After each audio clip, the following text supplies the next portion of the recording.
நண்பர்களுக்கு வணக்கம். இப்போ நம்ம வந்துட்டு மட்டன் பிரியாணி எப்படி செய்யுதுன்னு பார்க்கலாம். பாருங்கள், ஆயில் வந்துட்டு 3 ஸ்பூன் கிட்ட சேர்த்துக்கோங்க.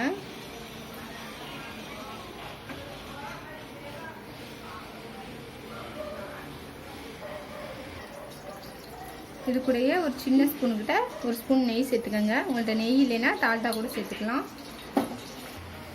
இப்போ இது கூட பட்டை, பிரியாணி இலை, 2 ஏலக்காய் இதெல்லாம் சேர்த்துக்கலாம். இது கூட பச்சை மிளகாய் வந்துட்டு நான் வந்துட்டு 5 பச்சை மிளகாய் வந்து 2ஆக கிரி சேர்த்துக்கிறேன். காரம் கம்மியாக இருக்கா, அதனால் வந்துட்டு நான் அதிகமாக சேர்த்துக்கிறேன். கூடயே வெங்காயம் வந்து சேர்த்துக்கலாம்.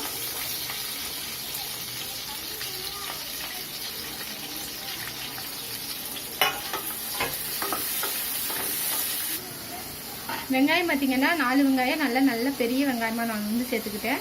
பிரியாணிக்கு வந்துட்டு பெரிய வெங்காயமாக வெங்காயம் அதிகமாக சேர்த்தா தான் ரொம்ப நல்லாயிருக்கும். அதனால வந்துட்டு நான் 4 வெங்காயம் பெருசாக எடுத்து சேர்த்துக்கோங்க. இஞ்சி பூண்டு வந்துட்டு 1 ஸ்பூன் கிட்ட சேர்த்துக்கலாம். 2 ஸ்பூன் கிட்ட இஞ்சி பூண்டு விழுது வந்து சேர்த்துக்கோங்க. நான் வந்து நல்லா நச்சு சேர்த்துக்கிட்டேன். இது கூட பாருங்கள், நல்லா ஒரு பெரிய தக்காளியாக ஒரு தக்காளி நான் வந்து சேர்த்துக்கிட்டேன். தக்காளி வந்துட்டு அதிகமாக செய்யக்கூடாது பிரியாணிக்கு, ஏன்னா உங்களுக்கு வந்துட்டு புளிப்பு சுவை வந்துடும். இப்போ நல்லா வதங்குறதுக்காக கொஞ்சம் போல் உப்பு சேர்த்துக்கலாம். கொஞ்சம் போல் வெங்காயம் வதங்குறதுக்காக உப்பு சேர்த்து நல்லா பொன்னிறமாக வதக்கிடலாம். பாருங்கள், இந்த மட்டும் நல்லா வதக்கிடணும். தக்காளிலாம் நல்லா இந்த மாதிரி மசிஞ்சு வந்துடணும். இப்போ இது கூட புதினா வந்து கொஞ்சம் போல் சேர்த்துக்கலாம். மல்லியில் வந்து கொஞ்சம் போல் சேர்த்துக்கோங்க.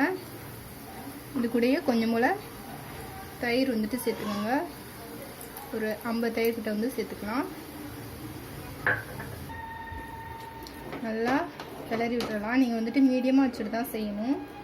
ஃபுல்லாக வச்சுட்டு செஞ்சீங்கன்னா கறி போயிடும். இது கூட வந்துட்டு மசாலா சேர்த்துடலாம். இது வந்து மிளகாத்தூள், மல்லித்தூள் எல்லாமே சேர்த்து அரைச்சது நான் வந்து சேர்த்துக்கிறேன். இது வந்துட்டு ஒரு 3 ஸ்பூன் கிட்ட வந்து நான் சேர்த்துக்கிறேன். நல்லா இந்த மாதிரி கிளறி விட்டுடலாம். பாருங்கள், 1 நிமிஷத்துக்கு நல்லா கிளறி விட்டாச்சு. இப்போ வந்துட்டு இது கூட மட்டன் வந்து சேர்த்துடலாம். நான் மட்டன் வந்து ஒரு 5 விசில் வச்சுருக்கேன். இதை வந்து சேர்த்துக்கலாம். பாருங்கள், கறிலாம் நல்லாவே வெந்துச்சு. இதை சேர்த்து விட்டு நல்லா கொதி வரட்டும். மீடியமாக வச்சுருங்க.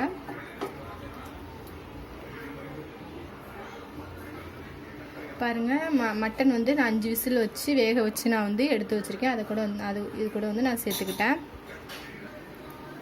பாருங்கள், இந்த டம்ளரில் வந்துட்டு நான் 2 டம்ளர் அரிசி எடுத்து வச்சுருக்கேன். இதே டம்ளரில் வந்துட்டு நீங்கள் 3 டம்ளர் தண்ணி எடுத்திங்கன்னா கரெக்டாக இருக்கும். பாருங்கள், நான் வந்து மட்டன் வச்சது இந்த அரிசி கூடயே நான் வந்துட்டு 2 டம்ளர் தண்ணி வந்து இதில் வந்து நான் சேர்த்துக்கிறேன். பாருங்கள், நம்ம மட்டனில் வந்துட்டு ஒரு டம்ளர் வந்து தண்ணி இருக்கும். இப்போ வந்து இதை சேர்த்து 3 டம்ளர் வந்து உங்களுக்கு கரெக்டாக வரும். இப்போ வந்துட்டு அரிசி வந்து இதில் வந்துட்டு சேர்த்துடலாம். பாருங்கள், இப்போ வந்துட்டு உப்பு வந்து தேவையான அளவு போட்டு மீடியமாக வச்சு மூடி வச்சிடலாம். பாருங்கள், இப்போ வந்துட்டு மூடி வச்சிடலாம். மீடியமாக வச்சுக்கோங்க. பாருங்கள், ரொம்பவே நல்லாவே வந்துச்சு. இப்போ வந்துட்டு நல்லா சின்ன கரண்டியாக வச்சு இந்த மாதிரி கிளறி விட்டுக்கோங்க. இல்லைன்னா கரண்டியோட அடிப்பாகத்தை வச்சு இந்த மாதிரி எடுத்து விட்டுடலாம். ரொம்பவே சூப்பராக வந்திருக்கு. நான் வந்துட்டு 1/2 கிலோ கறி வச்சு தான் நான் வந்து செஞ்சுருக்கேன். பாருங்கள், எவ்வளோ நல்லா வந்திருக்குன்ட்டு.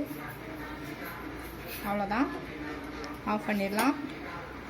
நீங்கள் வந்துட்டு மீடியமாக வச்சு செஞ்சால் தான் இந்த மாதிரி நல்லா வரும். நீங்கள் ஃபுல்லாக வச்சு செஞ்சீங்கன்னா சீக்கிரமாகவே கறி போய்டும், அவ்வளோவா நல்லா வந்து வராது. இந்த மாதிரி செஞ்சிங்கன்னா அரிசி உடையாமவும் ரொம்பவே நல்லா வந்திருக்கு.